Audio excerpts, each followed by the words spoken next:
ನಮಸ್ಕಾರ, ನಾನು ಶರ್ಮಿತಾ ಶೆಟ್ಟಿ. ಬೆಂಗಳೂರು ಮೈಸೂರು ಟೋಲ್ ಸಂಗ್ರಹಕ್ಕೆ ವಿರೋಧ ವ್ಯಕ್ತವಾಗಿದೆ. ಪ್ರತಿಭಟನಾ ನಿರತ ಜೆಡಿಎಸ್ ಕಾರ್ಯಕರ್ತರನ್ನ ಪೊಲೀಸರು ತಮ್ಮ ವಶಕ್ಕೆ ಪಡ್ಕೊಂಡಿದ್ದಾರೆ. ನಿಖಿಲ್ ಕುಮಾರಸ್ವಾಮಿ ಹಾಗೇನೆ ಶಾಸಕ ಎ ಮಂಜು ನೇತೃತ್ವದಲ್ಲಿ ನೂರಾರು ಸಂಖ್ಯೆಯಲ್ಲಿ ಜೆಡಿಎಸ್ ಕಾರ್ಯಕರ್ತರು ಇವತ್ತು ಪ್ರತಿಭಟನೆಯನ್ನ ನಡೆಸ್ತಾ ಇದ್ರು. ಅಂದ್ರೆ ಕಾಮಗಾರಿ ಸರಿಯಾಗಿ ಪೂರ್ಣಗೊಂಡಿಲ್ಲ, ಅಷ್ಟು ಬೇಗ ಇವರು ಟೋಲ್ ದರವನ್ನ ಸಂಗ್ರಹ ಮಾಡ್ತಾ ಇದ್ದಾರೆ, ಮತ್ತೆ ಬೇಕಾಬಿಟ್ಟಿ ಸಂಗ್ರಹ ಮಾಡ್ತಾ ಇದ್ದಾರೆ. ಬಿಡದಿಯಿಂದ ಮೈಸೂರಿಗೆ ಹೋಗೋರ್ಗೂ ಒಂದೇ ಟೋಲ್ ದರ, ಬಿಡದಿಂದ ರಾಮನಗರ ಚನ್ನಪಟ್ಟಣ ಈ ತರ ಟ್ರಾವೆಲ್ ಮಾಡೋರ್ಗೂ ಒಂದೇ ಟೋಲ್ ದರ. ಇದು ಹೆಂಗ್ ಸಾಧ್ಯ ಅಂತ ಹೇಳಿ ಅಸಮಾಧಾನವನ್ನು ವ್ಯಕ್ತಪಡಿಸಿ, ಆಕ್ರೋಶವನ್ನು ವ್ಯಕ್ತಪಡಿಸಿ ಪ್ರತಿಭಟನೆ ನಡೆಸ್ತಾ ಇದ್ರು. ರಾಮನಗರದ ಕಣಮಿಣಕಿ ಟೋಲ್ ಬಳಿಯಲ್ಲಿ ರಂಪಾಟ ಆಗಿದೆ.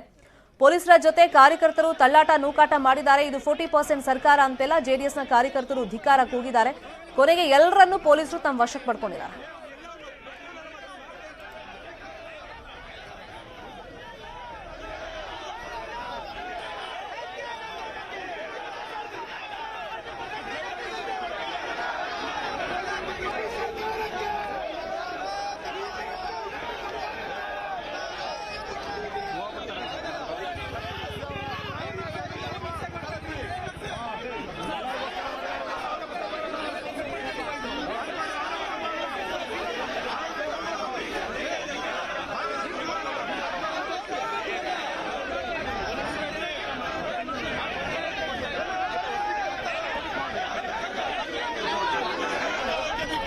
ಹೆದ್ದಾರಿಯನ್ನ ಲೋಕಾರ್ಪಣೆ ಮಾಡಿದ್ರ ಅಥವಾ ಇದು ಟೋಲ್ ಅರ್ಪಣೆನಾ? ಶ್ರೀಮಂತರಿಗಷ್ಟೇ ರಸ್ತೆನಾ, ಸಾಮಾನ್ಯರಿಗೆ ಇಲ್ವಾ ಅಂತ ಹೇಳಿ ನಿಖಿಲ್ ಪ್ರಶ್ನೆ ಮಾಡಿದ್ದಾರೆ.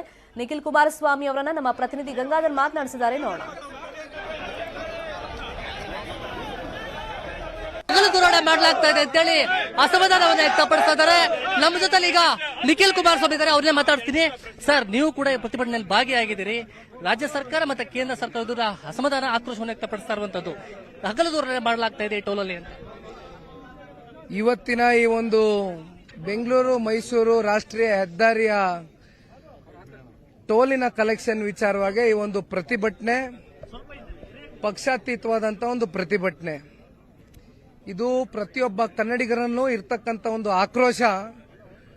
ಈಗ ತಾನೇ ನಾನು ಮಾತನಾಡಬೇಕಾದ್ರೆ ನಮ್ಮ ಮಾಧ್ಯಮಕ್ಕೆ ಹೇಳ್ತಾ ಇದ್ದೆ, ದೇಶದ ಗೌರವಾನ್ವಿತ ಪ್ರಧಾನಮಂತ್ರಿಗಳು ತರಾತುರಿಯಲ್ಲಿ ಬಂದು ಏನು ಈ ಒಂದು ರಾಷ್ಟ್ರೀಯ ಹೆದ್ದಾರಿಯನ್ನ ಉದ್ಘಾಟನೆ ಮಾಡಿ ಲೋಕಾರ್ಪಣೆ ಮಾಡಿದ್ರು.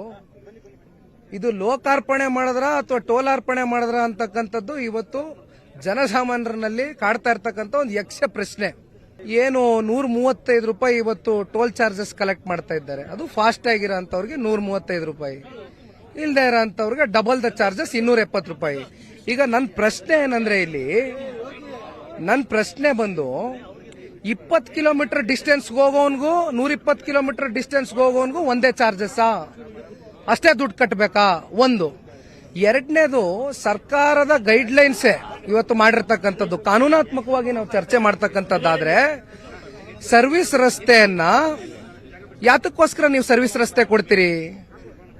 ಯಾರು ದಿನನಿತ್ಯ ಸ್ಥಳೀಕರು ಓಡಾಡ್ತಾರೆ ಅವರು ಸರ್ವಿಸ್ ರಸ್ತೆನ ಬಳಸ್ಕೊಳ್ಬಹುದು, ಅಥವಾ ಯಾರಿಗೆ ಆರ್ಥಿಕವಾಗಿ ಶಕ್ತಿ ಇರೋದಿಲ್ಲ ಸಮಾಜದಲ್ಲಿ ಅವರು ಆ ಸರ್ವಿಸ್ ರಸ್ತೆಯನ್ನ ಬಳಸ್ಕೊಳ್ತಾರೆ.